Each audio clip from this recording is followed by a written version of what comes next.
Bien-aimés dans le Seigneur, nous vous saluons tous au nom de notre Seigneur Jésus-Christ. Merci d'être là présent.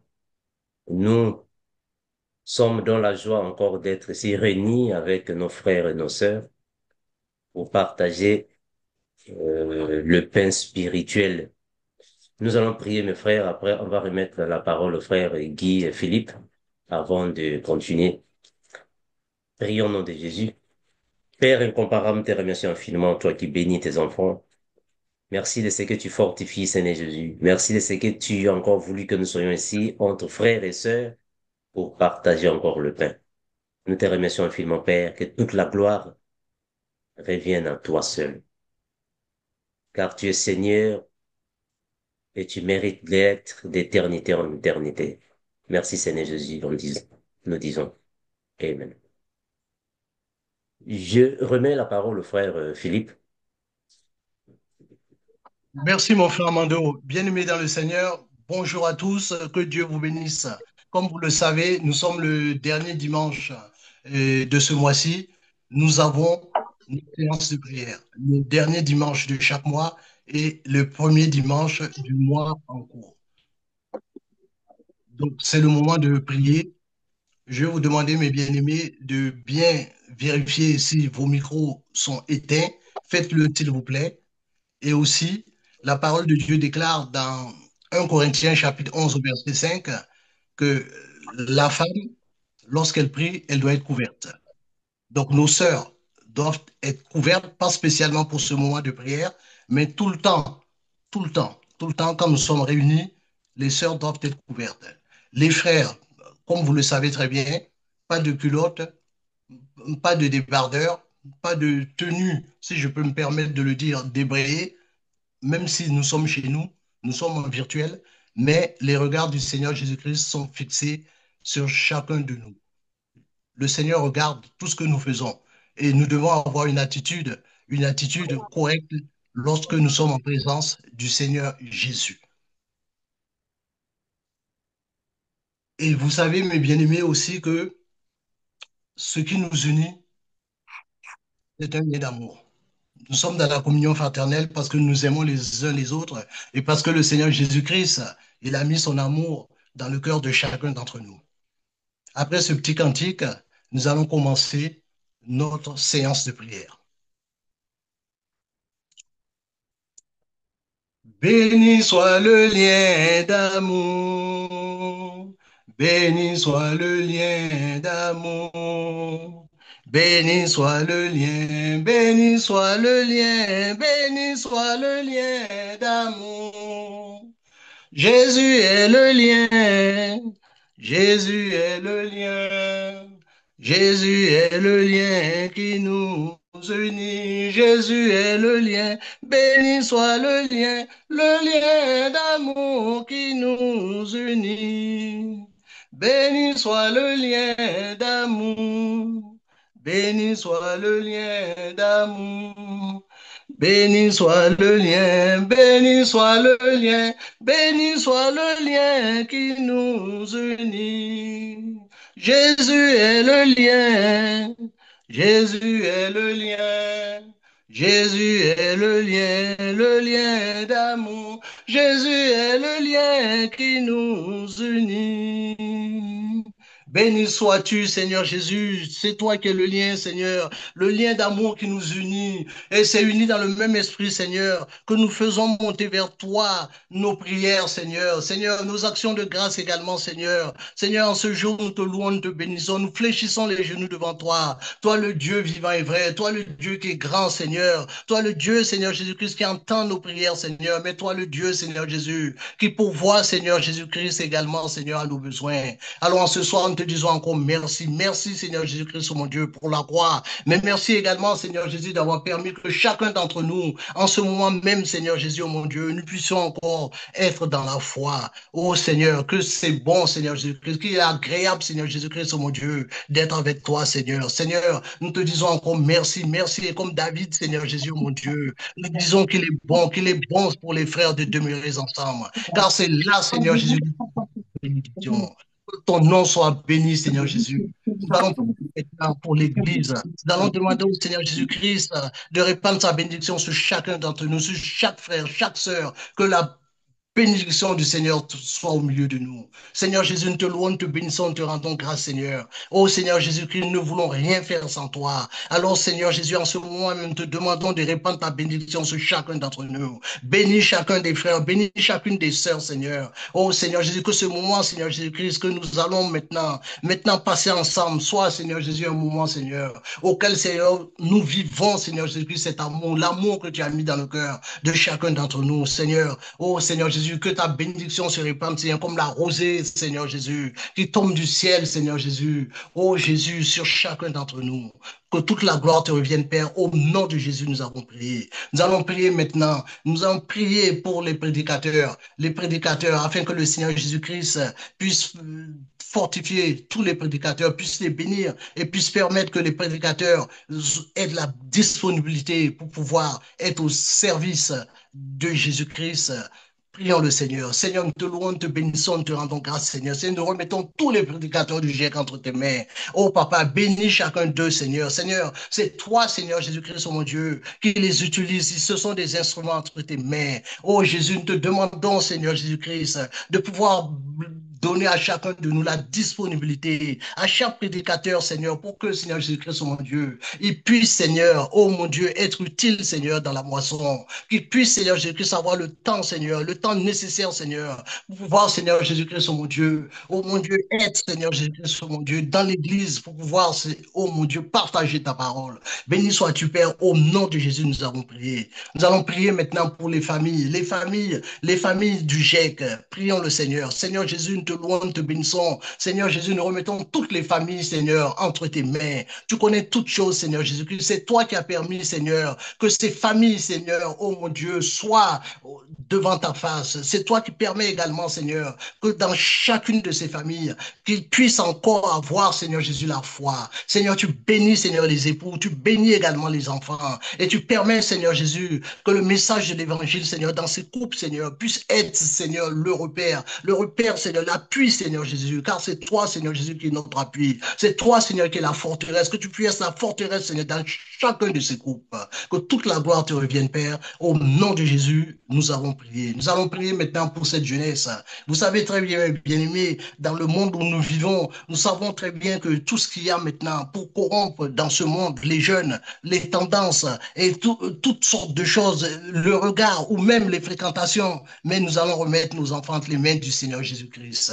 Nos jeunes entre les mains du Seigneur Jésus-Christ, afin que le Seigneur Jésus-Christ puisse toucher leur cœur. Mais oui, nous savons, les parents le savent très bien, qu'il y a des jeunes qui sont également difficiles, mais le Seigneur Jésus-Christ est la solution. Prions le Seigneur Jésus. Seigneur, nous remettons, Seigneur Jésus, nos jeunes, Seigneur, cette jeunesse entre tes mains, Seigneur, parce que nous savons, Seigneur Jésus-Christ, oh mon Dieu, que c'est toi, Seigneur, qui pourra, Seigneur Jésus-Christ, oh mon Dieu, agir dans le cœur de chaque jeune, Seigneur. Oh, nous te prions également, mon Seigneur, mon Dieu, afin que les jeunes les plus difficiles, Seigneur Jésus-Christ, nous te les remettons, Seigneur, pour que toi, Seigneur Jésus, tu aies la solution pour chacun d'entre eux, afin que, Seigneur, ils puissent trouver, Seigneur Jésus-Christ, oh mon Dieu, au travers de toi, tout ce qu'ils ont besoin, parce que nous savons, Seigneur Jésus-Christ, oh mon Dieu, que rien ne t'est impossible. C'est toi qui es la solution pour eux, Seigneur Jésus-Christ.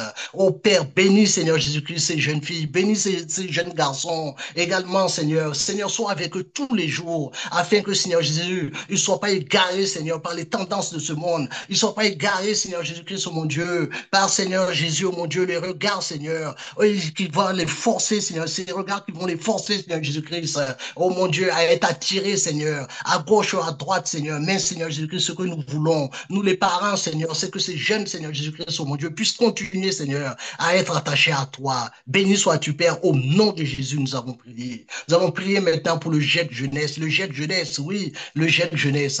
Il faut que les jeunes se réunissent, non seulement pour qu'ils échanger, partager ensemble, vivre dans la communion aussi, la communion fraternelle entre eux, mais également pour que ces jeunes aussi, ils puissent recevoir ce que Dieu a préparé pour eux. prions pour le GIEC Jeunesse. Père éternel, nous remettons ce GIEC Jeunesse entre tes mains. Tu connais toutes choses, Seigneur Jésus-Christ. Ce GIEC Jeunesse, Seigneur, c'est toi, Seigneur Jésus, qui a permis que nous puissions, Seigneur Jésus-Christ, oh mon Dieu, avoir parmi nous un GIEC Jeunesse. Oh Père, merci, Seigneur Jésus, de bénir tous ces jeunes. Merci, Seigneur Jésus, de permettre également, Seigneur, que les parents, Seigneur, qui demandent à ces jeunes de pouvoir venir pour participer à ces partages, que Seigneur Jésus-Christ, tu puisses disposer leur cœur, afin que ces jeunes, Seigneur, puissent fréquenter ces partages, qu'ils puissent venir là, Seigneur, pour échanger entre eux, pour pouvoir, Seigneur Jésus-Christ, oh mon Dieu, vivre, Seigneur Jésus-Christ, dans la communion et pour aussi, Seigneur, recevoir de toi, Seigneur, ce que tu as préparé pour toi, pour entendre, Seigneur Jésus, ta parole et que tu puisses, Seigneur, toucher, Seigneur, le cœur de chaque jeune afin qu'il puisse mettre cette parole en pratique.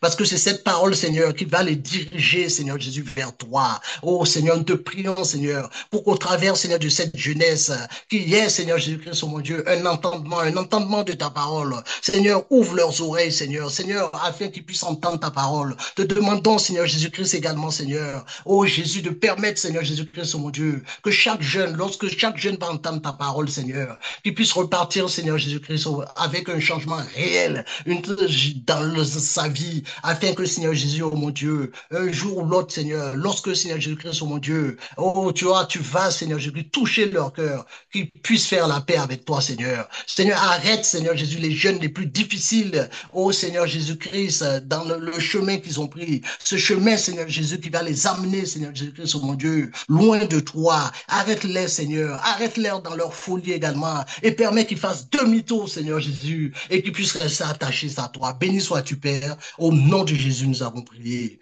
Amen. Nous allons prier maintenant de façon à ce que il y ait au milieu de nous également de nouvelles naissances, parce que c'est le Seigneur Jésus-Christ qui rajoute à l'Église ceux qui sont sauvés. Prions le Seigneur. Oh Seigneur Jésus, nous te prions, Seigneur Jésus-Christ, parce que Seigneur, nous savons, Seigneur Jésus-Christ, oh mon Dieu, que tu as encore, Seigneur, des âmes qui sont hors de la bergerie. Nous te prions, Seigneur, pour que, Seigneur Jésus-Christ, au milieu de nouvelles naissances, Seigneur, de vraies naissances, Seigneur, au milieu de nous, parce que c'est toi, Seigneur, qui rajoute à l'Église, comme le dit ta parole, ceux qui sont sauvés, Seigneur. Nous sommes dans la joie, Seigneur, lorsque, Seigneur Jésus-Christ, nous avons parmi nous, Seigneur, oh mon Dieu, un nouveau frère, une nouvelle sœur, Seigneur Jésus, qui intègre le GIEC, et nous te faisons encore confiance. Béni sois-tu, Père. Au nom de Jésus, nous avons prié et nous disons Amen.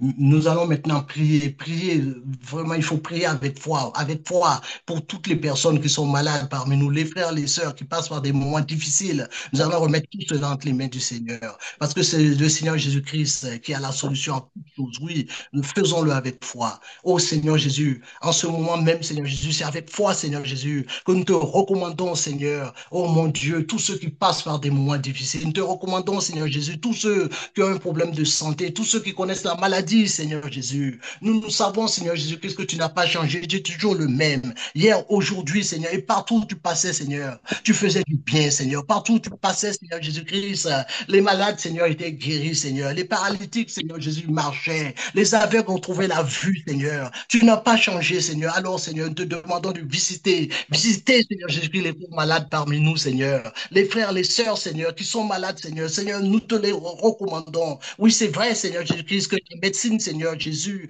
fait ce qu'elle peut. Mais là où, Seigneur, la médecine, Seigneur, ne peut plus rien faire. C'est toi, Seigneur Jésus-Christ, oh mon Dieu, qui guérit. C'est toi qui agis, Seigneur Jésus. Et nous te faisons confiance, Seigneur, ce soir. Nous t'apportons également, Seigneur, les cas les plus difficiles, Seigneur. Les solutions les plus difficiles, Seigneur, parmi nous, Seigneur. Seigneur, tu les connais, Seigneur. Tu connais, Seigneur Jésus-Christ, oh mon Dieu, ses frères, ses sœurs, Seigneur. Oh Jésus, qui sont, Seigneur Jésus-Christ, dans la douleur. Qui, Seigneur Jésus-Christ, oh mon Dieu, qui cherchent la solution, Seigneur.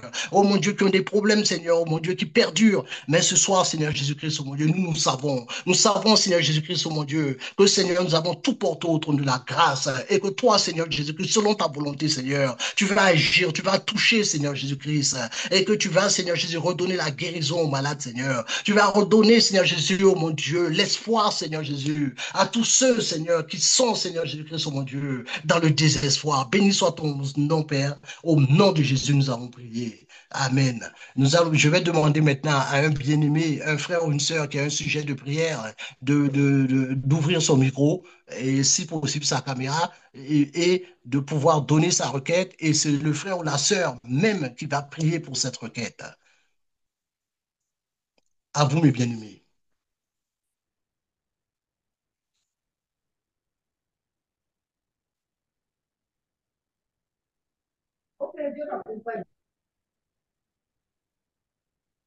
Oui, mon frère Dibi, c'était une requête.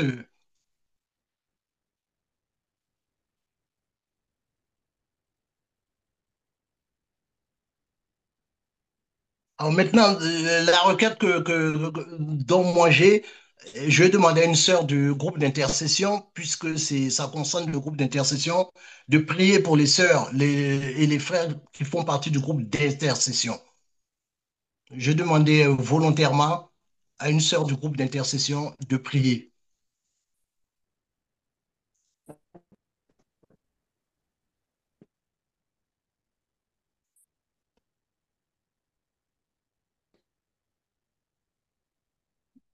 Ma sœur Maria, Sœur Mariella, sœur Edwige, tu es là avec nous? Oui, frère Amando, je vais prier. Père éternel et tout-puissant, nous voulons te rendre grâce, nous voulons te dire merci.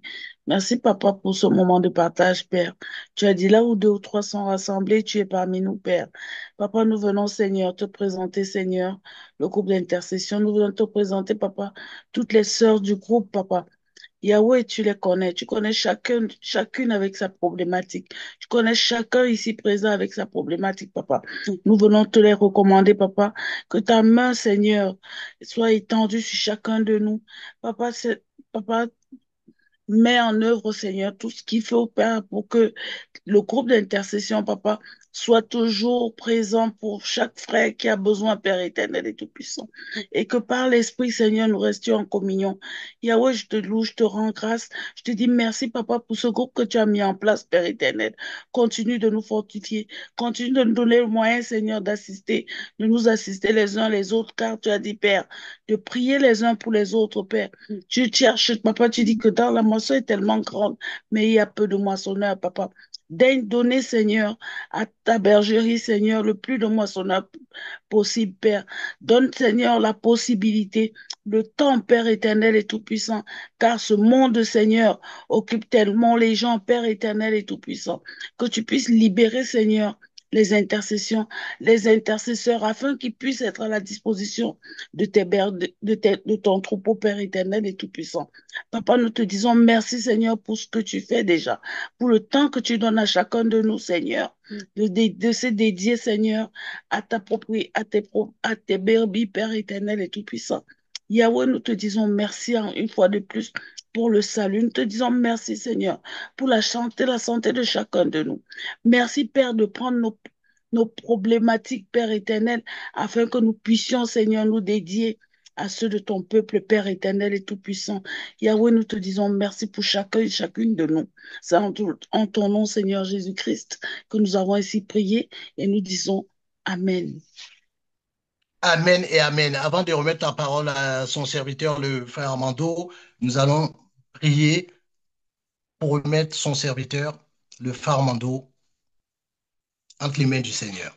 Seigneur Jésus, nous te prions, nous te louons, nous te bénissons, nous te rendons grâce. Nous te disons encore merci pour ce moment de prière. Maintenant, nous te remettons, Seigneur, le frère Armando, oh mon Dieu, entre tes mains, Seigneur. Seigneur, tu le bénis, Seigneur. Seigneur, merci, Seigneur Jésus-Christ, oh mon Dieu, de remplir sa bouche et de permettre, Seigneur Jésus, que ce qu'il va nous dire, Seigneur Jésus, soit édifiant pour nous, que ce soit, Seigneur, des paroles, Seigneur Jésus-Christ, oh mon Dieu, que nous gardons dans nos cœurs, que nous soyons, Seigneur Jésus-Christ, comme celui qui a trouvé un trésor, Seigneur, oh mon Dieu, un trésor de grand prix, parce que ce que tu donnes, Seigneur Jésus-Christ, oh mon Dieu, ce sont des choses qui sont, Seigneur Jésus, oh mon Dieu, impérissables. Nous te disons encore merci, béni soit ton Seigneur Père, au nom de Jésus, nous avons prié. Je remets la parole au frère Armando, à toi, mon frère. Merci. Mes bien-aimés, nous allons encore prier. Père éternel, nous te remercions infiniment. Nous remettons entre les mains du Seigneur le GEC. Nous remettons, Seigneur Jésus, entre tes puissantes mains le GEC. Tous mes frères et toutes mes sœurs entre tes mains, Père éternel, car tu nous connais tels que nous sommes. Merci de ce que tu nous as disponibilisé pour être encore ici, ensemble, Seigneur Jésus, réunis afin de manifester notre amour envers toi. Merci, Seigneur Jésus, pour nos frères et sœurs que tu disponibilises. Merci pour ceux qui prient pour ton Église. Merci pour nos sœurs et nos frères, Seigneur Jésus, qui sont toujours là à la brèche, qui sont toujours là à leur poste pour prier pour tes enfants de partout dans le monde. Merci pour tous les prédicateurs qui partagent, Seigneur Jésus, qui transmettent ta parole à tous ceux qui sont dans le monde. Nous te remercions, Seigneur Jésus. On te puissantes mains, tous ceux qui sont parmi nous et ceux qui ne sont pas venus. Merci de ce que tu connais les préoccupations de chacun. Tu connais nos problèmes, Père, nos soucis. Et il n'est que toi, Père éternel, qui peut donner la solution à tous nos problèmes, car tu connais, Seigneur Jésus, le cœur de chacun.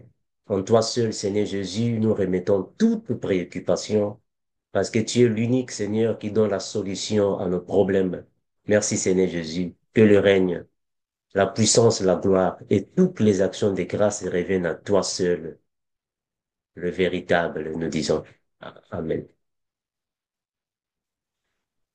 Merci, mes bien-aimés, d'être encore ici parmi nous. Bon, vraiment, concernant les questions qui ne font que revenir, voilà pourquoi nous aimons toujours, mes frères, de venir ici afin de partager, afin de répondre aux questions, parce que les questions sont tellement nombreuses, celles que nous recevons. Donc, nous allons continuer avec les questions. Mais premièrement, j'aimerais, mes frères, partager avec vous le sujet ou soit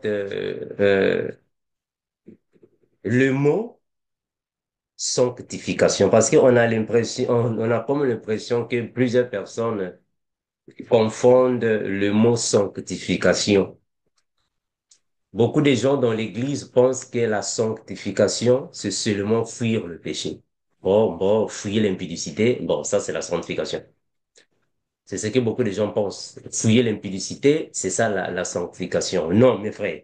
La sanctification, c'est tout un paquet. La sanctification est comme c'est-à-dire qu'un grand colis dans lequel il y a plusieurs options. C'est ça la sanctification. Ce n'est pas seulement le foulard sur la tête et les habits, le dépouillement. La sanctification n'est pas seulement par rapport à ce que nous voyons, c'est aussi la vie que nous menons. La vie de sanctification, c'est la vie sainte que tout chrétien ou toute chrétienne doit manifester, mener, afin de mettre en valeur le Seigneur. Donc, nous ne sommes pas seulement dans la sanctification pour le Seigneur, mais aussi pour nos prochains. La sanctification n'est pas seulement, bon, moi je suis en règle avec le Seigneur, mais j'ai des conflits avec les personnes que je vois. Non, ça n'a pas de sens. Tu ne peux pas être en règle avec le Seigneur et avoir des conflits avec les personnes qui sont autour de toi. Donc, le chrétien ou la chrétienne, sa sanctification doit être aussi basée par rapport aux fruits que tu manifestes. Alors, si réellement tu es dans la sanctification ou moi je suis dans la sanctification, nous sommes dans la sanctification, donc on doit mettre en valeur les choses de Dieu. Parce que ça n'a pas de sens qu'un frère nous disait que, bon, moi je suis dans la sanctification, mais il n'a pas une Bible. Oh, mais comment est-ce qu'un frère ou une sœur qui n'a pas de Bible, mais est dans la sanctification? Ça n'a pas de sens. Parce que dans la vie de sanctification, on doit inclure là-bas la vie de la lecture biblique. Il n'y a pas un chrétien sans Bible. Ça n'a pas de sens. C'est comme vous partez dans un gouvernement, vous voyez quelqu'un qu'on a nommé ministre, mais il n'a pas un bureau pour son ministère. Il n'y a pas de sens. Un chrétien doit obligatoirement avoir sa Bible et la lire. Il faut lire la Bible. Bien que vous pouvez peut-être ne pas comprendre, mais quand même vous lisez pour partager avec les autres. Ça fait partie de la vie de sanctification. La vie de sanctification n'est pas seulement bon, fouiller l'impudicité, mais tu es impoli. Oh, ça n'a pas de sens. Dans la sanctification, on ne peut pas connaître la vie de l'impolitesse. Non. Dans la sanctification, il y a le respect de l'autre, il y a l'amour du prochain. Ça, c'est la sanctification. C'est inclus. Dans la vie de sanctification, il faut qu'il ait la vie de prière. Bon, si quelqu'un n'aime pas prier, mais comment est-ce que tu es dans la sanctification? Si tu n'aimes pas prier. Bon, un chrétien qui se réveille le matin, tu es soi-disant chrétien, ou tu es chrétien, tu te réveilles le matin, tu quittes la maison, tu rentres à la maison, tu manges, tu vas dormir, mais tu ne pries jamais. Ça, c'est pas la sanctification. Dans la vie de sanctification, nous devons y ajouter la vie de prière. Un chrétien ne peut jamais vivre sans prier. Ça n'a pas de sens. Voilà pourquoi la Bible a dit prier sans cesse. Mais oui, il faut prier sans cesse. Mais prier sans cesse ne signifie pas dire que dès que tu vas commencer de prier, depuis le matin jusqu'au soir, tu ne vas pas t'arrêter. Non, c'est pas ça. C'est-à-dire qu'au cours de ta vie, tu pries sans lâcher. Ça, c'est la vie d'un chrétien. Un chrétien ne peut jamais passer 2 jours, 3 jours, tu ne pries pas. Mais non, frère. Tu es un chrétien, tu es une chrétienne. Il faut mener la vie de prière. Le chrétien ne peut pas être là, alors, détestant les autres. Bon, tu te dis que bon, moi je suis chrétien, moi j'aime le Seigneur, je suis serviteur ou servante de Dieu, mais je n'aime pas ceux qui sont autour de moi. Oh, mais tu n'es pas chrétien. Tu n'es pas chrétien. Le chrétien doit aimer son prochain. Parce qu'on ne peut jamais aimer Dieu si on n'aime pas ceux que tu vois. Les personnes que tu vois, tu ne les aimes pas. Mais comment est-ce que tu vas aimer Dieu? Que tu ne vois pas. C'est ce que le frère Jacques va dire. Donc, on ne peut jamais dire, bon, moi j'aime le Seigneur, mais tu n'aimes pas les personnes qui sont autour de toi. Et le Seigneur, Jésus l'a même dit. Si quelqu'un m'aime, mais qu'il mette en pratique mes commandements. Donc, aimer le Seigneur, Jésus ne signifie pas dire seulement, Seigneur, moi je t'aime, mais tu ne mets pas en pratique ses commandements. Ça, ça n'a pas de sens. Ça ne compte pas. Quand on aime le Seigneur Jésus, il faut mettre en pratique les commandements de Jésus. C'est ce que Jésus dit dans la parole. Si réellement tu dis que j'aime le Seigneur, donc il faut être obéissant à sa parole. Il faut aimer Dieu de tout ton cœur, de toute ton âme, de toute ta pensée. Il faut aussi aimer ton prochain. C'est ça. C'est ça la vie de sanctification. Tout cela est inclus dans la vie de sanctification. L'amour du prochain inclut aussi dans les couples. Ça y est aussi, dans les couples. Un couple chrétien doit réellement s'aimer l'un l'autre. Un frère chrétien ne peut jamais rester là, bon, entre sa femme, il n'y a pas d'amour. Ça n'a pas de sens. Donc, dans un couple chrétien, il faut qu'il y ait un amour fraternel. Et cet amour-là doit se baser par rapport aux Écritures.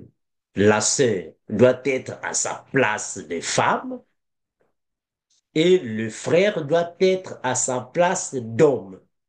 Et l'homme doit posséder son autorité et la femme à sa soumission. C'est ça le couple chrétien. Donc, ne soyons pas comme le couple d'ici. Là où nous voyons, bon, c'est comme si c'est la femme qui tape sur la table et l'homme, c'est lui qui porte la jupe. Non, ça, c'est pas un couple chrétien. Dans le couple chrétien, les choses ne marchent pas de cette manière-là. Tout ça, c'est la vie de sanctification. La vie de sanctification n'est pas seulement fuyer l'impudicité, non. La vie de sanctification, c'est toute la vie sainte que nous manifestons devant le Seigneur et devant le Père, devant les hommes. Donc, on n'est pas seulement chrétien, bon, dès que nous sommes ici, bon, je vais me comporter, bon, en chrétien. Mais quand tu es seul, tu te comportes pas en chrétien. Non? Donc, tout ça, c'est la vie de sanctification. La vie de sanctification est accompagnée avec le caractère. Donc, le comportement. C'est par rapport à cela que nous saurons les fruits que la personne porte. Parce que les personnes doivent rendre un bon témoignage à un chrétien. Un chrétien n'est pas seulement bon. Moi, je suis rempli du Saint-Esprit. Moi, ma relation, c'est avec le Seigneur. Je m'en fous de ce que les gens disent de moi. Non, tu n'es pas chrétien. Comment est-ce que tu vas avoir une relation avec le Seigneur, mais tout le monde te rend un mauvais témoignage? Non. La vie de sanctification d'un enfant de Dieu est liée à son témoignage. Il faut que ton témoignage puisse refléter les bons fruits.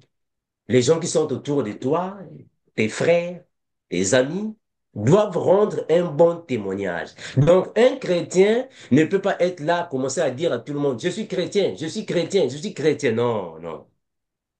Même sans dire que je suis chrétien, eux-mêmes sauront que non, en réalité, tu es chrétien.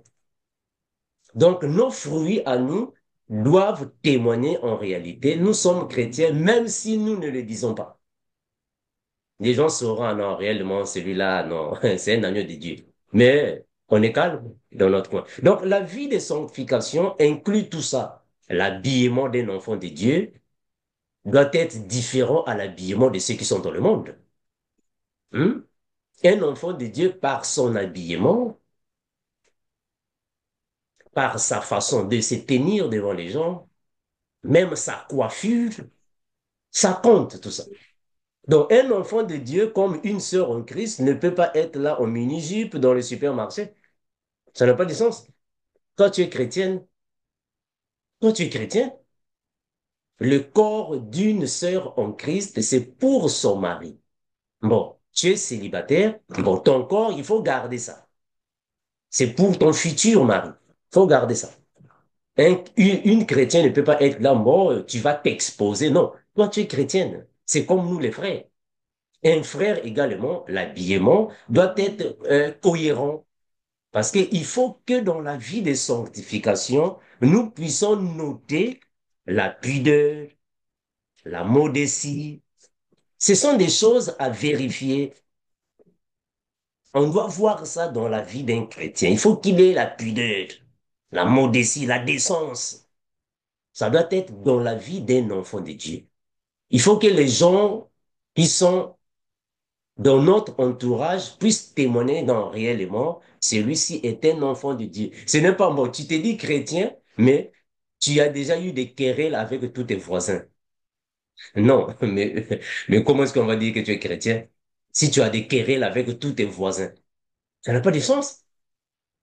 Il faut toujours chercher de réparer là où peut créer des pierres d'achoppement aux autres parce que on peut aussi gagner les âmes sans prêcher, sans prédication, sans parler, sans mots, sans parole.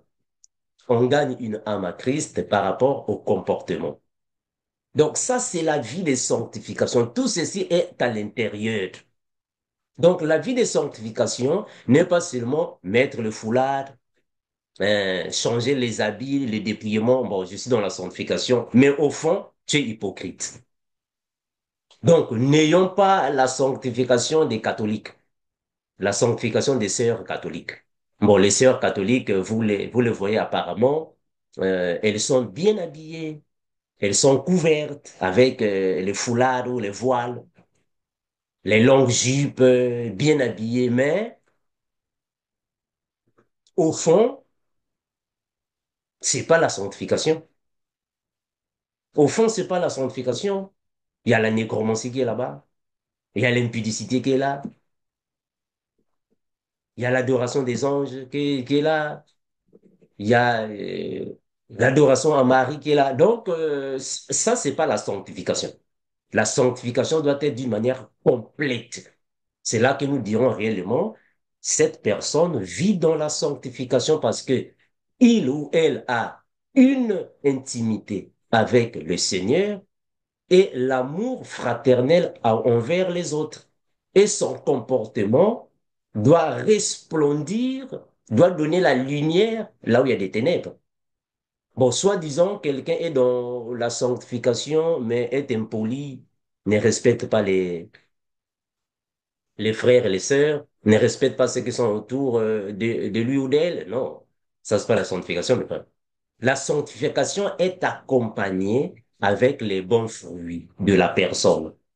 Donc, elle n'est pas seulement extérieure, mais à l'intérieur, il faut que cette sanctification puisse être alors visible à tout le monde. Donc, avant d'aimer Dieu de tout cœur, de toute pensée, de toute âme, il faut que cet amour soit d'abord manifeste envers les personnes qui sont autour de nous. Bon, tu es un chrétien, mais à la maison avec ta femme, le courant ne passe pas, comme on dit. Non, bon, moi et ma femme, le courant ne passe pas, mais vous deux, vous êtes des chrétiens. Bon, comment est-ce que vous êtes des chrétiens?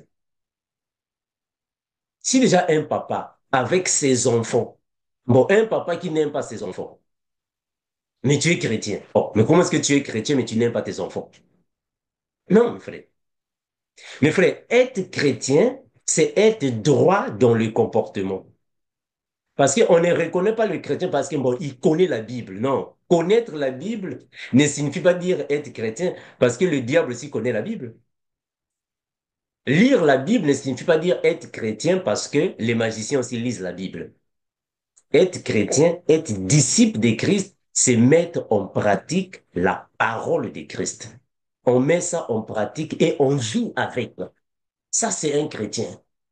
Donc, le chrétien, depuis sa maison, on peut déjà constater que réellement, ça, c'est un chrétien par le comportement de la maison, par sa femme, par ses enfants, l'habillement, l'accueil, l'hospitalité, l'amour. On reconnaît que réellement, ça, c'est une famille chrétienne. Alors, une famille chrétienne, mais vous ne priez jamais. Tu es un papa, tu as une femme et les enfants, mais à la maison, vous ne priez pas, vous ne partagez pas. Non. Dans une famille chrétienne, il faut qu'il y ait quelques séances de concentration, de prière, quelques séances de partager. Ça, c'est la vie chrétienne. Vous ne voyez pas les musulmans, mes frères. Les musulmans. Comment vivent les musulmans? Les musulmans, même leurs bébés, leurs enfants de 5 ans, de 4 ans, connaissent la loi. Elle connaît les choses de l'islam. Mais l'enfant n'a que 4 ans, 5 ans. Parce que les parents transmettent ça à leurs enfants. C'est ça la vie d'un chrétien. Donc tout ça, c'est la vie des sanctifications, mes frères. Il faut que les fruits puissent être visibles et que tout le monde sente réellement, vous êtes dans la vie des sanctifications.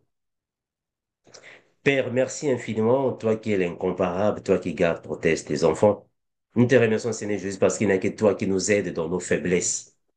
Nous te remercions, Père, parce que tu as dit dans ta parole, sans toi, nous ne pouvons rien faire. Fortifie, Seigneur Jésus, nos frères, nos sœurs. Visite nos maisons, Père éternel, nos familles, afin que ta parole puisse encore demeurer en nous et que nous puissions la mettre en pratique, parce que sans toi, nous ne pouvons rien faire.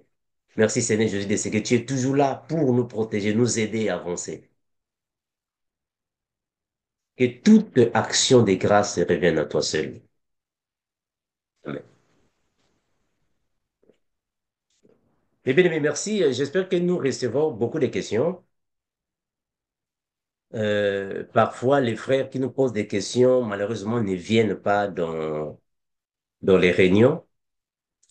C'est ça qui cause un peu les choses un peu difficiles, mais sinon, s'il y a des questions, nous pouvons toutefois les prendre. La sœur est divisée. Est-ce que la sœur, tu es là avec nous? Est-ce que Oui, oui. le frère Barnès, le frère Barnès, Non, frère Amando, il n'est pas là. Il hum, n'est pas la sœur, dans la... la sœur Louise, est-ce que dernièrement nous avons eu des questions non répondues dans les chats? Non. À ma connaissance, non. Ok. Bon, mais bien aimé, on va répondre à la question du frère Barnès. Le frère Barnès n'est pas ici. Le frère Barnès nous avait posé une question concernant l'évêque. Qu'est-ce que signifie l'évêque? Qui est l'évêque? Est-ce que ce sont les 5 militaires? L'évêque, c'est qui? Ça, c'est la question que le frère Barnès nous avait posée dernièrement. Le frère Philippe, nous allons lire un peu la Bible répondre à la question de l'évêque. Qui est l'évêque? Il fait quoi? Il est qui l'évêque? Nous sommes dans les Écritures. La Bible va dire ainsi. Nous sommes dans 1 Timothée 3. Commençons à partir du verset premier, frère Philippe. 1 Timothée chapitre 3, le verset premier.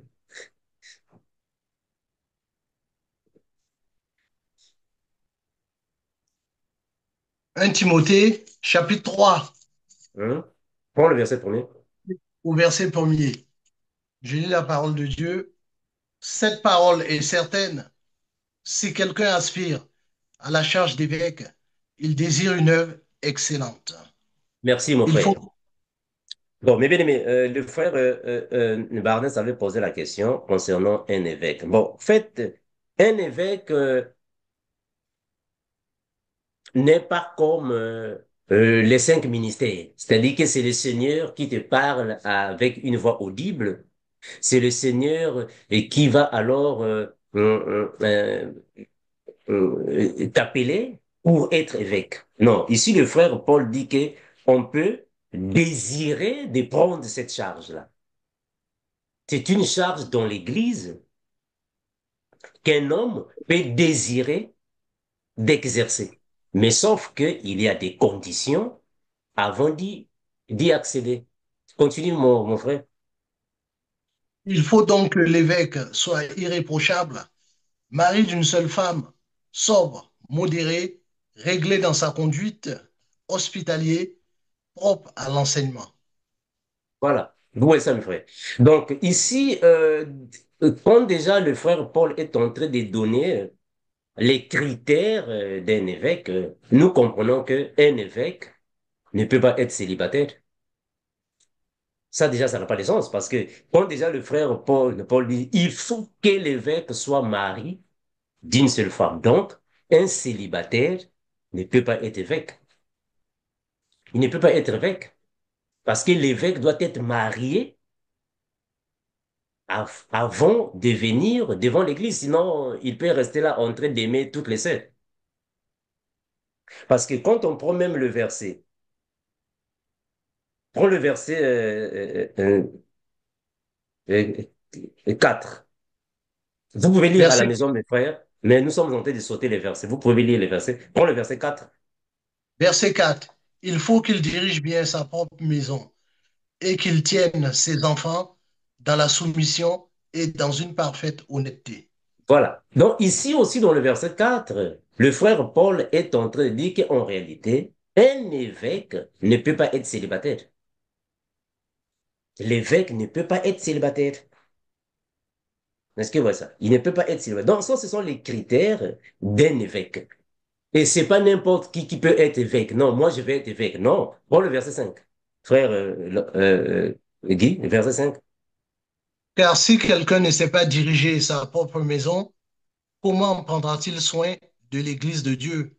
Voilà, il ne peut pas. Prends le verset 6. Il ne faut pas qu'il soit un nouveau converti, Voilà. de peur qu'enflé d'orgueil, il ne tombe sous le jugement du diable. Donc, un évêque ne peut pas être, bon, quelqu'un qui est venu parmi nous, ça ne fait même pas une semaine, bon, je vais être évêque, non? C'est comme aujourd'hui, on voit dans plusieurs églises, bon, quelqu'un qui était dans le monde, il était sataniste, il était là-bas dans le monde, sataniste, il a servi le diable, comme on dit là-bas, et il s'est repenti, même pas un mois, non, moi je suis pasteur. Oh, même pas un mois tu es pasteur. Comment est-ce que même pas un mois tu es déjà pasteur, tu commences à exercer? Non, non. Il faut qu'il y ait quand même une période que la personne doit suivre les enseignements, être enseigné. Faut pas qu'il soit un nouveau converti. Ça va, mes frères? Faut pas qu'il soit un nouveau converti. Continue le verset 7. Qu'est-ce qu'on dit? Il faut aussi qu'il reçoive un bon témoignage de ceux du dehors, Voilà, afin de ne pas tomber dans l'opprobre et dans les pièges du diable. très bien. Il doit avoir un bon témoignage de ceux du dehors. Ceux du dehors,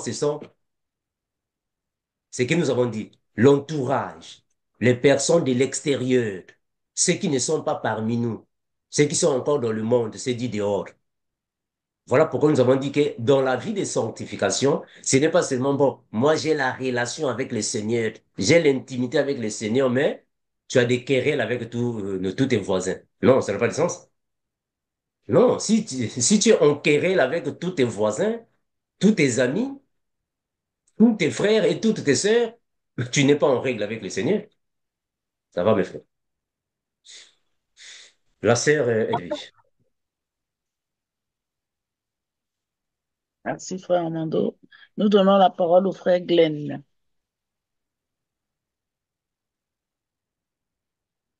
Merci, ma soeur. Ma question était celle-ci. Est-ce qu'un général ou bien un colonel peut-il être pasteur? Merci. Merci, mon bien-aimé.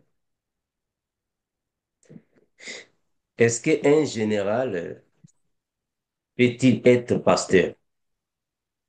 Peut-il être pasteur? Attention, hein. On n'a pas dit peut-il devenir pasteur, hein? Mais peut-il être? Bon, mes frères, vous savez, nous disons toujours à nos frères et à nos sœurs que toutes les charges qui sont liées à la politique, toutes les charges qui sont liées aux œuvres telles que militaires, policières, difficiles de servir le Seigneur comme il le faut. Vraiment, c'est difficile de servir le Seigneur comme il le faut. Nous ne refusons pas un général peut être chrétien. OK, il peut être chrétien, mais pas être pasteur. Parce qu'un pasteur, c'est celui qui doit prendre soin d'une bergerie. Bon, supposons que le général en question est en guerre. Je prends un exemple. Bon, un général, il est pasteur et son pays est en guerre. Alors, il doit aller combattre contre les Camerounais. Et parmi les Camerounais, il y a des chrétiens qui sont là-bas. Mais frère, vous voyez que ça peut devenir aussi un peu difficile quelque part. Vous pouvez dire non, bon, mais peut-être ce général en question, il ne va jamais en guerre. OK. Mais sauf que, avec le système qu'il est lié, c'est difficile d'exercer le ministère pastoral. Parce que quand on parle d'un pasteur, c'est quelqu'un qui doit prendre soin du troupeau du Seigneur. Bon, le général, là, il est général en quoi? C'est un guerrier? Il est dans quel rang? Parce que tous les généraux ne sont pas dans les rangs, dans le même rang. Ça dépend des rangs. Mais quand même, pas être pasteur, peut-être chrétien. Parce que pasteur, ça c'est autre chose. Mais frère, un pasteur, c'est quelqu'un que le Seigneur a choisi pour paître son troupeau. Il n'est pas un chrétien seulement, bon, chrétien, quelqu'un qui a accepté de servir le Seigneur. Non, un pasteur, c'est quelqu'un que le Seigneur a choisi à oint pour paître le troupeau. Maintenant, on donne l'exemple. Le général en question, supposons que, bon, c'est un pasteur, alors, arrivé au temps de vote, il doit voter. C'est-à-dire il doit avoir un parti pris. Bon, si déjà le général a un parti pris, il est du parti du pouvoir en place. Ce qui veut dire qu'il sera obligatoirement contre l'opposition. Bon, maintenant, si dans l'opposition, il y a des chrétiens là-bas, comment est-ce que ça va tourner? Dans l'opposition, il y a des chrétiens qui sont là-bas. Comment est-ce que ça va tourner? Donc, mes frères, nous disons, au fait, dans cette vie pastorale, les choses ne vont pas marcher. Il peut être chrétien, ah, ça c'est vrai, il peut être chrétien, mais pas être pasteur, non. Pasteur, nous disons non, mon frère, parce que sa charge là-bas ne va pas donner d'être pasteur. Parce que quand nous allons déjà prendre les critères d'un évêque, ah, vraiment, ça va être un peu difficile, hein. Parce qu'on dit là-bas, l'évêque doit être irréprochable, modéré, sobre, propre à l'enseignement. Mais un général, un pasteur, oh non. Mon frère Glenn, non. Peut-être chrétien, mais sinon être pasteur, vraiment, il y aura beaucoup des incapacités, quoi, des incompatibilités par rapport à son ministère. La Euh, sœur Edwige. oui, Hmm? oui, mon bien, excusez-moi, oui, excuse-moi. Oui, Hmm? mais lorsque vous dites même peut-être chrétien, Mhm. mais même étant général, si par exemple il fera, comme vous venez de dire, il fera par Mhm. exemple de la guerre, Mhm. il va toujours tuer une personne. Et nous, en tant que chrétiens, on ne peut pas tuer les gens. Et, Non. Hmm. et aussi, oui, excusez-moi. Et Hmm. Hmm. aussi, lorsque vous avez parlé, par exemple, du Hmm. vote, Mhm. de quel vote parlez-vous? De, genre, voter des Hmm. présidents, des Hmm. ministres? Si c'est ça, j'aimerais aussi poser la question. Est-ce que nous, chrétiens, nous pouvons aussi participer à des votes? Voilà. Merci. Mon frère, fait, voilà pourquoi j'ai en train de dire peut-être être chrétien. Parce que être chrétien, un militaire peut être chrétien. Un policier peut être chrétien. Un politicien peut être chrétien, mais pas être ministre. Non, pas ministre. Parce que étant ministre, c'est-à-dire que étant, bon, pas le ministre de la parole, hein, pas ministre du gouvernement, étant ministre de la parole, il est berger. Il est là pour prendre soin du troupeau du Seigneur. Or, un ministre ne peut pas avoir de parti pris. C'est différent à un chrétien.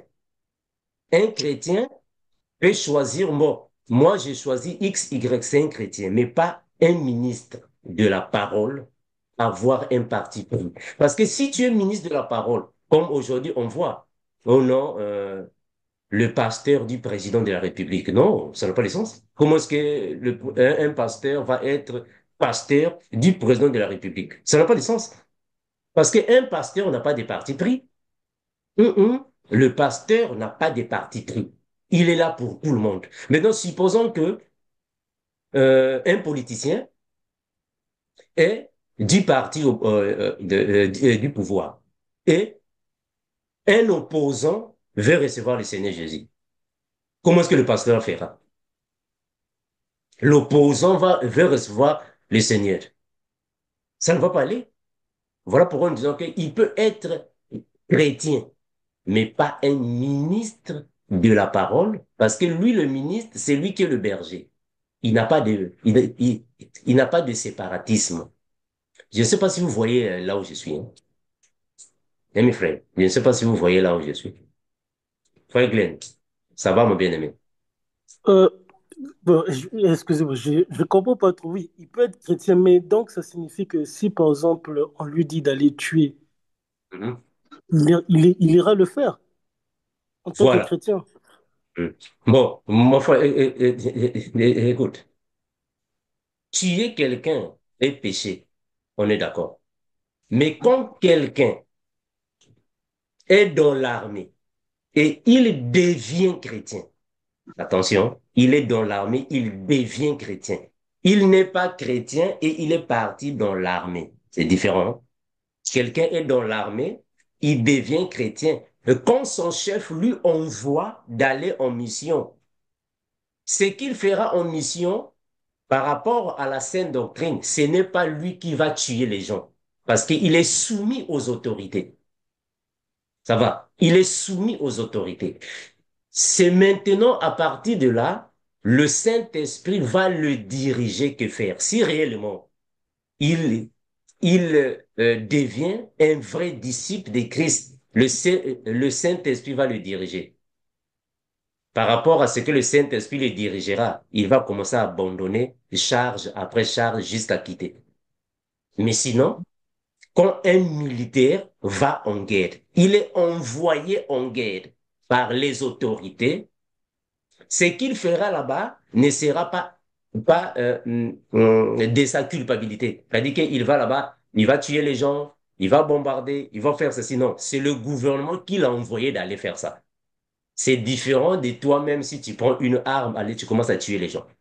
Non, lui, il est soumis aux autorités et il est parti accomplir une mission. Donc, on ne va pas comparer les deux charges, c'est différent. Mais ce qui est vrai, une personne qui reçoit le Seigneur, en réalité, le Saint-Esprit va le diriger. Le Saint-Esprit lui dira, ça, ne fais pas, ça, tu peux faire, ça, quitte là-bas. Le Saint-Esprit qui va le diriger. Mais sinon, un militaire peut être chrétien. Un policier peut être chrétien.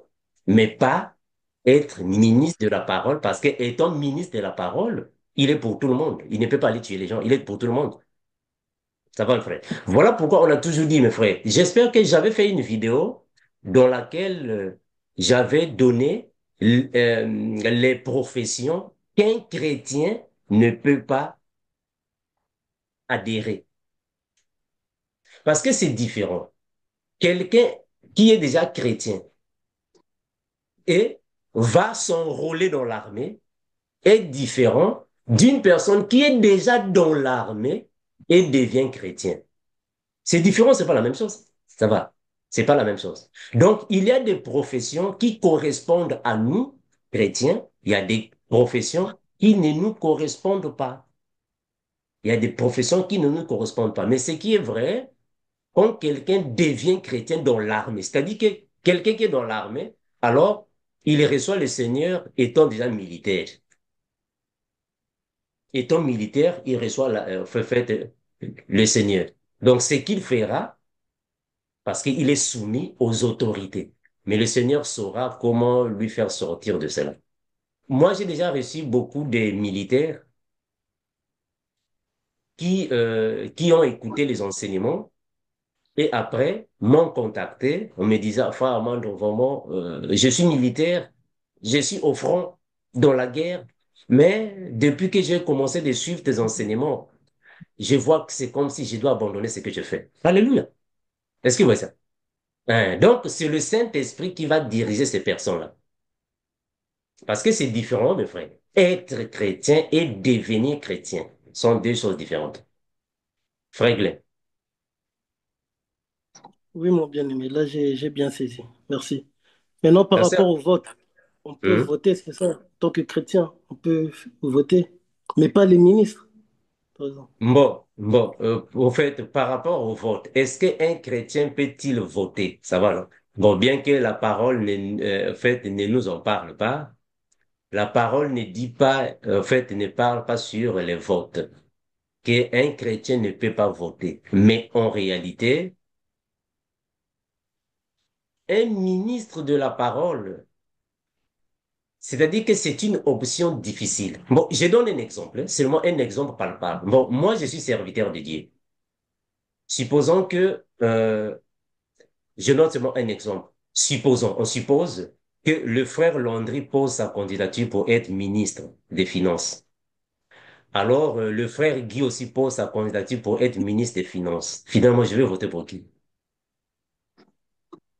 Ça devient difficile. Est-ce que vous voyez? Ça devient difficile. Parce que celui qui est ministre de la parole, il n'a pas de parti pris. Il est pour tout le monde. Donc, je ne peux pas dire, bon, moi, je suis pour X président, mais je n'aime pas l'autre président. Bon, maintenant, si l'autre président, un jour, manifestait le désir de recevoir le Seigneur Jésus, bon, comment est-ce que je ferais? Ah, ça devient maintenant une option difficile. Voilà pourquoi un ministre de la parole ne peut pas avoir de parti pris. Comme aujourd'hui, on voit que le président de la République a ses pasteurs. Oh, mais comment est-ce que toi, tu es pasteur du président de la République? Maintenant, si le président du parti opposé, de l'opposition, t'appelait pour des prières, qu'est-ce que tu diras? Tu diras, non, moi, j'ai pris déjà avec le président en place. Non, ça n'a pas de sens.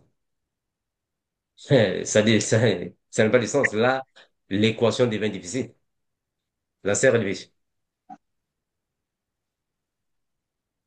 La- Merci, Frère euh, Mando. Nous donnons la parole à la sœur Orokia. Merci, ma sœur. Bonsoir, frère Mando. Salut, ma Et, sœur. et je voulais savoir, une chrétienne, c'est, c'est une chrétienne, il est chrétien, mais il y a personne qui l'a rapproché, rien du tout en Christ. la personne, il doit le prendre que de sincérité ou la personne, il doit le prendre comme si elle n'a rien à se rapprocher, en sachant que humain, personne, il est parfait. Je voudrais savoir ça, mon frère. Bon, la sœur, regarde, je n'ai pas bien saisi la question. Hmm. Je dis que, Hmm. je dis que si une chrétienne, Mhm. personne, il a rapproché de rien. Et ses réponses de rien. Donc, pour lui, il dit qu'il n'est pas coupable, c'est ça. Il n'est pas Non, coupable de quelque chose. non, personne qui les rapprochait rien, par exemple, personne ne les dit rien, par exemple, pour ses erreurs. Ah, ok. Mhm, mhm, mhm. Voilà, mon français, ce n'est pas trop. Voilà, si Ouais, je vois. Hmm. une Hmm, chrétienne, personne, en chrétien, les gens en chrétien, personne ne les rapprochait rien. La non, personne, il doit les prendre une manque de sincérité ou il doit les prendre comme s'il n'a rien à se rapprocher, en sachant que personne il est parfait sur la terre, si c'est pas Dieu. Voilà. hmm. Bon, non, voilà, je vois, c'est-à-dire que la sœur dit, c'est-à-dire que s'il y a un chrétien, c'est-à-dire que chrétien qui ne se reproche de rien, c'est-à-dire que pour lui, il n'est pas coupable de X ou Y quelque chose. C'est ça, non? Bon, ma sœur Rokia, au fait, En Christ, frère Mando, dans l'église, voilà, je ne sais hmm, pas, dans l'église. Si les ok. personnes, église, par exemple, on est dans l'échec, ok, je prends Hmm, l'exemple. On est hmm, dans l'échec, mhm, c'est ok, personne ne me rapprochait rien. Est-ce que ok. je, je dois les prendre comme s'ils sont sincères avec moi ou Euh, je dois apprendre que je me rapprocher de rien en sachant que personne il est parfait. Voilà, je voulais savoir ça. Et la personne, la question, c'est ça. euh, Frère Guy, tu peux nous lire ce passage ici? Euh, Frère Guy, tu peux nous lire ce passage ici? Nous sommes dans 1 Thessaloniciens 5, le verset 11. Qu'est-ce qu'on dit là-bas? Le frère Guy. Oh, le frère Oui. Guy n'est pas. Voilà. 1 Thessaloniciens 5, 11. 1 Thessaloniciens 5 au 11. verset 11. La parole de Dieu déclare, c'est pourquoi exhortez-vous réciproquement et édifiez-vous les uns les autres, comme en réalité vous le faites. C'est-à-dire que celui qui est rempli du Saint-Esprit, voilà pourquoi on a dit de quel chrétien s'agit-il. Celui qui est rempli du Saint-Esprit, le Saint-Esprit lui convainc de ses erreurs. Un chrétien qui est apparemment coupable, normalement, dans la logique des choses, c'est à nous de nous exhorter. Moi, aujourd'hui, je ne peux jamais voir un frère dans les mauvaises choses et je me tais. Une sœur dans les mauvaises choses et je me tais. Non. S'il y a un frère ou une sœur qui ne marche pas bien, qui est dans les mauvaises choses, nous devons reprocher la sœur. On va vers la sœur. On dit non, en réalité, ça et ça n'est pas bon pour un enfant de Dieu. On ne peut pas laisser l'autre continuer s'enfoncer dans le péché, dans le mal. On doit toujours reprocher un frère ou une sœur qui fait quelque chose de mal. Voilà pourquoi la Bible va la dire. Dernièrement, on avait lu ça. Quand tu vois ton frère à pécher, va envers ton frère, ta sœur, reproche ou parle-en. Peut-être tu peux gagner ton frère.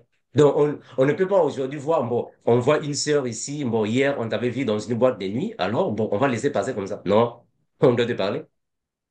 On doit venir te dire, non, en réalité, la Bible dit comme ceci, comme cela. Donc, on ne peut pas laisser la sœur Orokia, une personne ou un chrétien ou une chrétienne dans ses erreurs.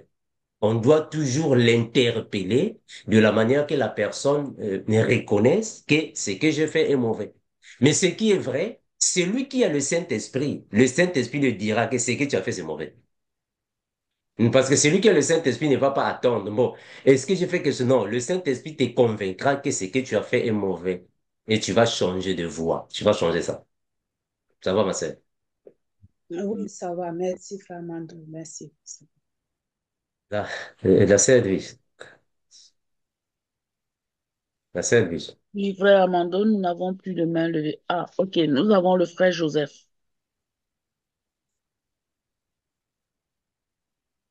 Attends. Bonjour, bien-aimé, c'est ma femme qui va intervenir. Hmm. Eh bien, bonsoir, bien-aimé. J'ai Salut. j'ai deux questions. La première, c'était par rapport pour rebondir par rapport à la question qui a été posée concernant le vote. Alors, est-ce que, étant que chrétien, on peut nous avoir du parti pris? Parce que tout à l'heure, vous avez dit qu'un ministre ne peut pas avoir de parti pris. Et est-ce qu'un chrétien qui n'a pas de ministère, qui n'est pas dans le ministère de la parole peut avoir du parti pris? Alors, dans ce cas-là, ça, c'est ma première question. Et ma deuxième question, c'était à propos du voile. Est-ce que lorsque les sœurs se réunissent entre femmes, elles sont tenues à porter à se couvrir la tête? Parce que dans le verset où il est parlé du voile, c'est écrit à cause des anges. Alors, qui sont ces anges? Enfin, c'est trois questions en fait, en réalité. Voilà. OK. Bon, mes bien-aimés, regardons. S- Sincèrement, la Bible ne nous parle pas de vote. Sincèrement, dans la Bible, on ne nous parle pas de vote. Donc, l'unique chose que nous enseignons de la Bible, nous nous référons concernant les votes, c'est quand le Seigneur Jésus, le peuple d'Israël a voulu lui placer comme roi et le Seigneur avait refusé. Ça, c'est l'unique verset que plusieurs personnes s'appuient pour dire que les votes ne correspondent pas à nous chrétiens parce que le Seigneur Jésus avait refusé de voter. Mais sinon, la Bible ne nous parle pas de voter. Mais nous étant disciples de Christ, on peut examiner. Ça va. Supposons que vous êtes dans un pays, comme dans certains pays. Quand il y a des votes présidentiels dans certains pays, quelques gouvernements disent que ceux qui ne vont pas voter seront chassés de leur emploi. Ceux qui ne vont pas voter ne peuvent pas chercher du travail. Et même dans certains pays, on dit, ceux qui ne vont pas voter, les étudiants n'iront pas à l'université. Ah, là, vraiment, nous serons obligés de remplir les devoirs de l'autorité, des autorités. Parce qu'on ne va pas perdre notre travail à cause du vote. On ne va pas perdre l'université à cause du vote. Et il y a même ceux qui disent, donc, si ceux qui ne votent, ceux qui ne voteront pas ne pourront pas traiter le passeport ni voyager. Donc, la Bible ne vient pas avec un verset clair, précis, direct, interdisant les votes. Ça va. Il n'y a pas un verset direct qui parle des votes d'une manière précise. On a peut-être quelques traces. Mais ce qui est vrai, si dans un pays, les autorités obligent à tout citoyen de voter, là, voter n'est pas un problème. On peut toutefois voter. Mais attention, toi, chrétien, quand tu vas accepter une telle action, souviens-toi que tu dois aimer ton prochain comme toi-même. Ce n'est pas parce que, bon, moi, je vais voter le bleu, alors je vais haïr le rouge. Non, toi, tu es chrétien. Toi, tu te mets toujours à la position des chrétiens. Puisque tu vas faire, tu es obligé de faire un devoir des autorités, mais ne mets pas en toi, en réalité, j'aime X, je dois détester Y. Non, non. Tu ne vas pas les détester parce que c'est une personne qui peut demain recevoir le Seigneur. C'est dans ce sens-là. Mais sinon, dans la Bible, il n'y a pas un verset qui dit que un chrétien ne peut pas voter. Ah, vraiment, ça n'existe pas. Mais étant quand même les personnes que nous avons le Saint-Esprit, on peut quand même examiner. Si aujourd'hui, ici aux États-Unis, on dit, bon, obligatoire, tout le monde doit voter. Au cas contraire, on va vous chasser de vos appartements. C'est le gouvernement qui a dit ça. on est obligé de voter. Et quand on va voter, qu'est-ce qu'on fera? On va juste accomplir un devoir du gouvernement, puis c'est fini. Donc, pour nous, ce ne sera pas comme ceux qui sont dans les politiques. Bon, vous êtes des républicains, nous sommes les démocrates, alors on va commencer à nous affronter. Non, non, non. Ça, c'est pas pour les chrétiens. Ça va. C'est comme une équipe de football, non? Il y a beaucoup de chrétiens qui aiment le football. Beaucoup de chrétiens aiment le football. Bon, supposons que nous avons un chrétien qui aime l'équipe Real Madrid et que l'équipe Real Madrid est tentée de jouer contre Barcelone. Est-ce que le chrétien là sera obligé de commencer à haïr ceux qui sont dans Barcelone? Mais donc, si un adepte de Barcelone voulait recevoir le Seigneur Jésus, comment est-ce que tu feras? C'est ça le problème. Donc, pour nous chrétiens, nous ne prenons pas les choses comme les païens. Nous considérons que nous sommes ouverts envers nos prochains et on ne prend pas en nous comme des rancunes, comme une chose, on va se confronter. Non, ça va. Ça, c'est pour nous chrétiens. Donc, c'est une chose qui est normale. Tu remplis le devoir des autorités, tu es à la maison. Pour toi, c'est une chose normale. Maintenant, concernant le voile, j'espère que nous avons déjà parlé sur le voile. Une femme doit avoir son voile à la tête. La sœur a dit non, en fait, à cause des anges. Ici, à cause des anges, c'est par rapport à l'autorité. C'est-à-dire que les anges sont inférieurs à Christ. De la même manière, la femme est inférieure à l'homme. Donc, la femme doit couvrir. Bonsoir. Puisque la femme doit couvrir, ce n'est pas pour plaire aux femmes égales, non. C'est pour marquer alors la soumission dont elle est obligée de marquer parce que il y a son mari qui est là, l'autorité qui est là. Vous pouvez venir avec la question, mais si la femme est célibataire, on avait déjà parlé sur ça, j'espère. J'espère que nous avons déjà une vidéo qui en parle. Si la femme est célibataire, donc c'est à Christ que la femme le fait. Donc, même si vous êtes entre vous, les femmes, mais le Saint-Esprit est là, oui ou non? Le Saint-Esprit est là, non? Voilà, c'est comme si quelqu'un disait, bon, moi, je vais dans les toilettes, bon, je ferme les toilettes alors, je peux faire tout ce que je veux. Non, non, le Saint-Esprit est là. Le Seigneur te voit. Donc, si nous accomplissons la parole, ce n'est pas parce que, bon, mon mari est là, ma femme est là. Non, toi, tu le fais pour le Seigneur. Donc, même si ici parmi nous, une sœur est venue ici, son mari n'est pas parmi nous, elle doit mettre le voile ou le foulard. Parce qu'elle ne le fait pas seulement pour son mari, mais pour le Seigneur. Donc, nous faisons ça, pas seulement pour les maris et les femmes, mais pour le Seigneur en premier lieu. Donc, à cause des anges, les anges ont la soumission par rapport à Christ qui est au-dessus des anges. Or, Christ là-bas est symbolisé comme l'homme, l'autorité. La femme est à la position de l'ange qui est soumis alors à son mari. Donc, même si les sœurs sont parmi elles, c'est entre vous les femmes, il faut avoir le voile. Hein, il faut toujours avoir le voile parce que le Seigneur est là.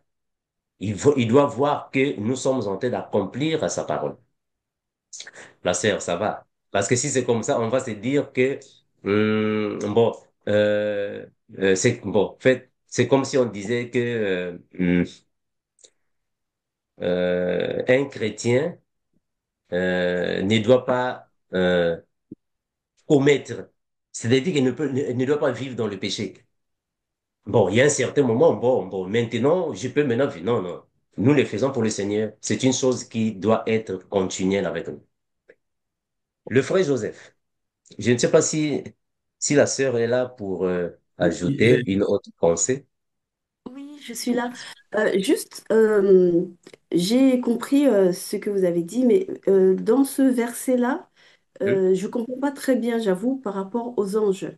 C'est OK. pourquoi, à cause des anges, alors est-ce que c'est parce qu'il y a la présence des anges quand on se réunit, que les anges sont en train d'observer, ou ça a un autre sens? Parce que si on dit à cause des anges, ça veut dire que la femme doit garder, on doit garder le voile tout le temps alors à ce moment-là, parce que il y a le mouvement du dépouillement qui fait Hein? que ben, moi-même, enfin, je sais que moi-même j'étais un peu là-dedans, c'est-à-dire que même quand je sais que vous avez fait l'enseignement, je l'ai bien écouté, mais vraiment la précision par rapport aux anges qui Hein? me turlupine un peu, parce que Ok.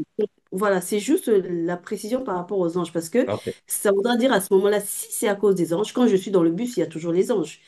Comme c'est Mhm. des êtres qu'on ne Mhm. voit pas, si je suis dans ma douche, il y a toujours les Mhm. anges.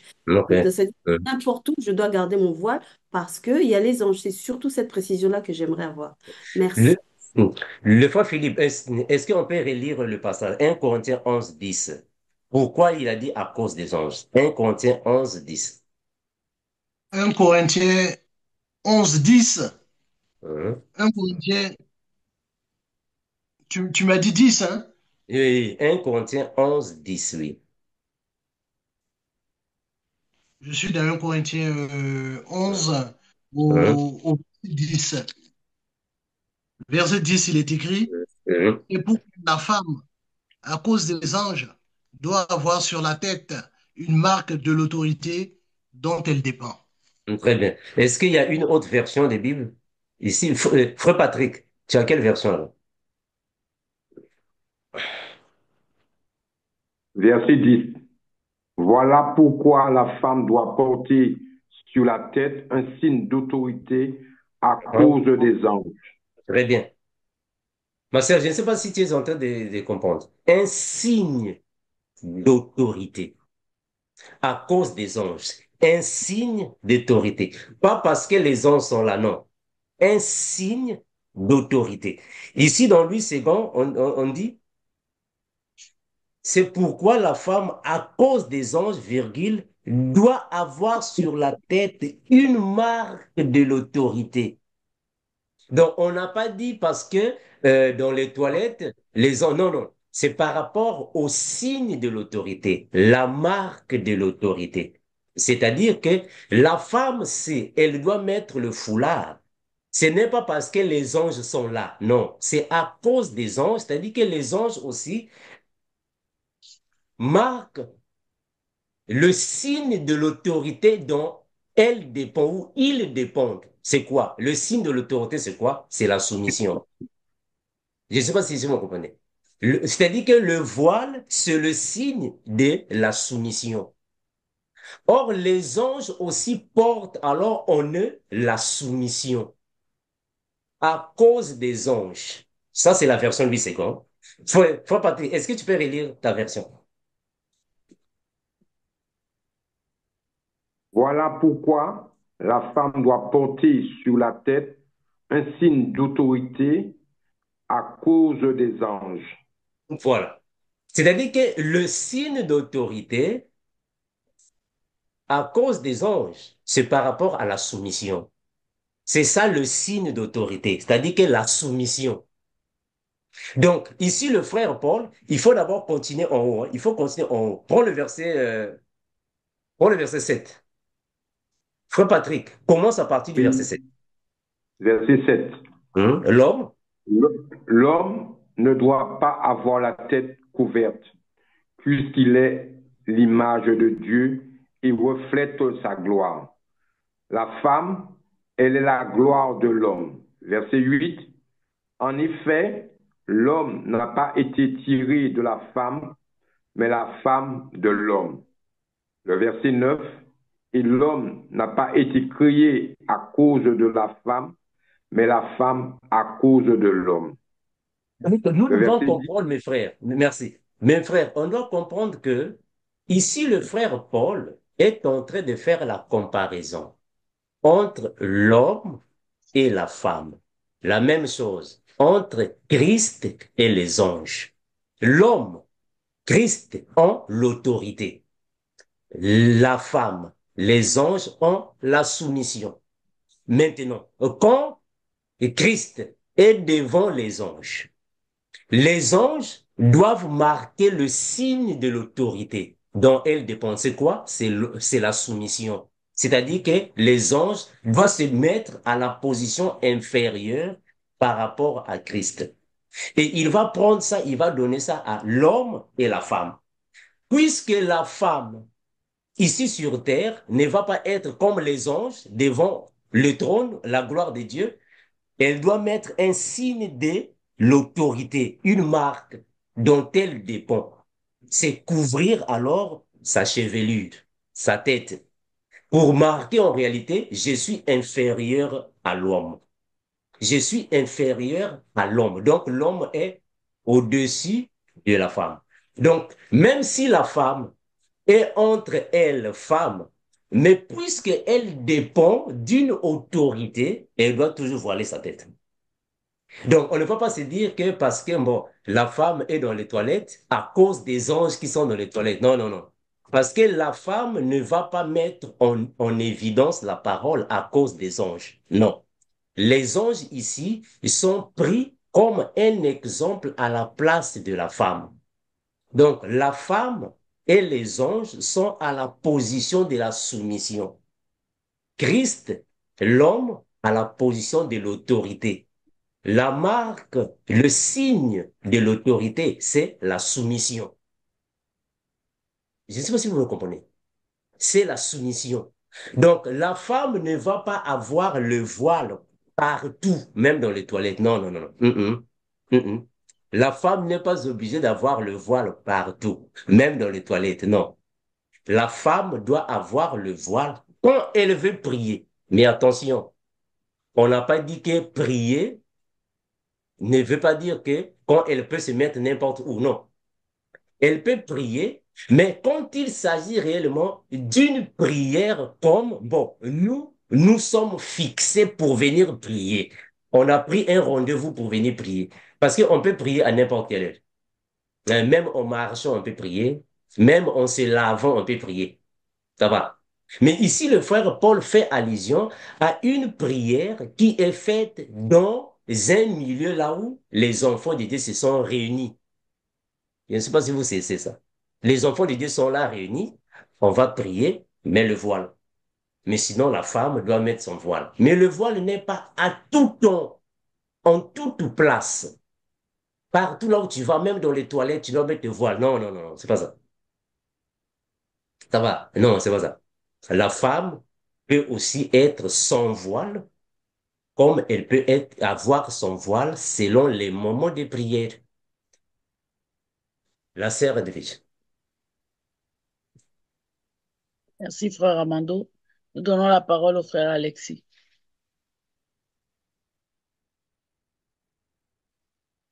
Oui, Amen. Salut mon frère. Oui, Amen. Vous m'entendez? Oui, très bien, t'entends. Alors, bonsoir, les bien-aimés. Bonsoir, les frères Amando. Salut bien. Euh, voilà, j'ai une question. Ça m'intrigue un peu. Donc, c'est pourquoi c'est Éphésiens chapitre 4 au verset 11 qui dit que il a donné les uns comme apôtres, les autres comme prophètes, les autres comme évangélistes, les autres comme pasteurs et docteurs. Voilà. Maintenant, ma question, c'est que je vois que c'est un don que le Seigneur fait aux hommes dont tu deviens ministre de la parole. Mais ce que je ne comprends pas, c'est que comment est-ce que le Seigneur peut appeler quelqu'un comme pasteur aujourd'hui et c'est un don que le Seigneur lui a fait, mais 5 ans après, il dit que bon, il est devenu apôtre. 5 ans après, il dit qu'il est devenu prophète. Est-ce que ça c'est possible? C'est ce que je voudrais savoir. Bon, mon frère Alex, nous devons comprendre que il y a toujours des faux parmi les vrais. Il y a toujours des loups parmi les brebis. Mais sinon, quand le Seigneur appelle un homme pour exercer un ministère, la personne garde le ministère. Parce que dans la Bible, on a vu le Seigneur appeler les apôtres. Bon, jamais on a entendu que l'apôtre Paul est devenu l'évangéliste Paul. Bon, je ne sais pas si vous avez déjà vu quelque part dans la Bible, là où le Non, frère Pierre est venu dire, bon, à partir d'aujourd'hui, il faut m'appeler prophète. Non, on n'a pas vu ça. non, Il non. est apôtre, il est apôtre. C'est fini. Il est apôtre des ministères, il est apôtre. Donc, un apôtre ne peut pas venir si, bon, moi je suis apôtre, après 5 ans, bon, maintenant je suis pasteur, après 8 ans, bon, maintenant je suis docteur. Non, non, non, ça n'a pas de sens. Le Seigneur, quand il appelle un serviteur avec la voix audible ou par un vrai prophète, le Seigneur donne toujours le ministère à ce frère-là. Il est évangéliste. C'est fini. Le Seigneur s'arrête par là. On t'appelait pour être évangéliste. Alors, l'évangéliste ne peut pas venir ici nous dire que, bon, mais non, vous savez, moi, en fait, apparemment, je suis maintenant prophète. Non, non. Ce qui est vrai, un docteur peut jouer le rôle d'un pasteur. Attention. Un docteur peut jouer le rôle d'un pasteur, mais il n'est pas pasteur, il est docteur. Un apôtre peut jouer le rôle d'un évangéliste, mais il est apôtre. C'est comme le frère Jean. Le frère Jean est apôtre, non? Mais le livre de l'Apocalypse, ça c'est la prophétie. Le livre de l'Apocalypse présente le frère Jean comme un prophète, parce que là, il est prophète. Mais en réalité, il n'a pas le ministère prophétique. Donc, il est apôtre, mais il a le don de prophétie. Mais il est prophète, oh pardon, il est apôtre. Donc, jamais quelqu'un, le Seigneur l'appelle pasteur, après demain, bon, je suis maintenant apôtre, après là-bas, je suis évangile. Non, non, non, ça n'a pas de sens. Ça, ce sont des faux. Amen. Ça va, mon frère, ça, ce sont des faux. Oui, oui, Ça ça va, va, frère ça Alex? va. Voilà, Oui, ça gloire à va, Dieu. c'est clair. Ça va. Merci. Gloire à Dieu. La sœur Edwige. Et merci, nous redonnons la parole au frère Glenn. Oui, excusez-moi, je voulais juste ajouter une petite précision au niveau du voile dont je viens de parler. Toujours dans le chapitre dont nous venons de lire, bon, je ne sais pas par rapport aux Bibles physiques, parce que là, je suis en train d'utiliser la Bible dans mon téléphone, vu que j'écoute la réunion. Par exemple, ici dans le téléphone, il y a souvent des titres qu'on met par exemple, les chapitres. Et dans le chapitre dont nous venons de lire, par exemple, on a écrit comme titre Attitude dans l'Église. Donc, la recommandation au niveau du verset 10, dont le frère Paul a parlé, donc cela s'applique seulement lorsque on se réunit dans l'Église. Par exemple, les sœurs, lorsqu'ils font ce partage, Mhm. ça signifie que vous vous réunissez pour adorer le Seigneur. Donc, vous formez déjà une Église. Parce que le Seigneur a dit, là où deux ou trois sont au milieu, se réunissent, je suis au milieu d'eux. Donc, cela montre que le voile, on le met seulement lorsque on se réunit pour adorer le Seigneur. Mais lorsque nous sommes, on s'est pas réunis pour adorer le Seigneur, là, on n'est pas obligé de le mettre. C'était juste pour ajouter cette petite précision. Bon, Merci. merci, mon frère. Mon bien-aimé, j'espère que dernièrement, on avait parlé sur le voile là. J'espère qu'on avait, bien que le sujet du voile, c'est un peu, en fait, c'est un sujet qui concerne vraiment beaucoup les gens. On avait parlé sur le voile, nous avons donné quelques précisions concernant le voile. Ça va. Parce que nous savons que il y a des circonstances que le voile n'est pas autorisé, n'est pas obligatoire. Il y a des circonstances. Ça va. Mais ce qui est vrai, le voile, c'est la marque dont la femme dépend à cause des anges. Ça va. Parce que les anges aussi dépendent de l'autorité de Christ sur eux. Ça va. Donc, c'est un peu ça. Donc, Christ est l'homme, les anges sont comme les femmes, les inférieurs. Ça va. Voilà, c'est un peu ça, mes frères. Bon, toutefois, on peut revenir sur ce sujet-là pour aller encore loin. La sœur de Vige. Voilà, Oui, j'espère que frère nous... Amando, nous n'avons plus de main levée. Voilà. Merci. Bon, mais j'espère que nous sommes à la fin. Nous sommes ici au cas où les autres questions surgissaient, le Seigneur nous aidera pour venir alors présenter l'évangile à l'Église. Mais bien aimé, nous allons prier pour nous séparer. On ne sait pas s'il y a un dernier mot de votre côté.